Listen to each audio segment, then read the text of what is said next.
Hindi maikakaila na ang beauty pageants ay naging bahagi na ng kultura ng Pilipinas dahil hindi lang ito nakatuon sa physical looks, ito rin ay isang pagtatanghal ng husay, determinasyon at pagkakaroon ng magandang advokasya. Ayan. Kaya isa nga dito ang inilunsad na kauna-unahang Mr. and Miss Philippine Eagles 2024 ng The Fraternal Order of Eagles Club. Let's all watch this.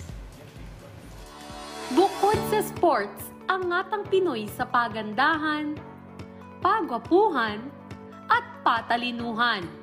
Kaya naman naging daan ito sa isang non-profit organization para sa isang advokasya.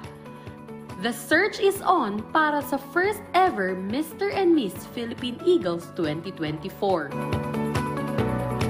Humarap sa press ang pamunuan ng The Fraternal Order of Eagles Club upang i-launch ang kauna-unahang Mr. and Miss Philippine Eagles 2024. Nakatuon ang naturang organization sa kanilang mga advokasya sa kalusugan, nutrisyon at pangunahing pangangailangan ng mahihirap na komunidad. Kaya naman ang hinahanap nila mga candidates ay hindi lang beauty and brains.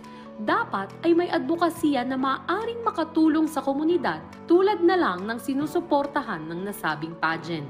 Ito po ay ginawa namin because we have the flagship project for yung tinatawag natin na First 1,000 Days Coalition Program for the Children. Ito po yung tinatawag natin na continuous and sustainable project. That's why nag-initiative kami as the member of the Fraternal Order of Eagles, Philippine Eagles, para po maumpisahan namin yan to show to the world, to show into our country na tayo mga Pilipino this time is we are really serious tayo for the change of our country. Ito ay open sa male or female, single members ng naturang organization na may edad 21 to 30 years old.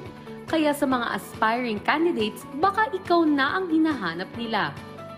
Nakatakdang gawin ang coronation sa Baguio City, ngunit bago mangyari ito, magkakaroon muna ng initial screening around the Philippines ang nasabing non-government organization. Ang naturang pageant ay nangangahulugan na kahit saang paraan ay maaari tayong makatulong dahil sa bawat hakbangin ay may katumbas na pagpapala.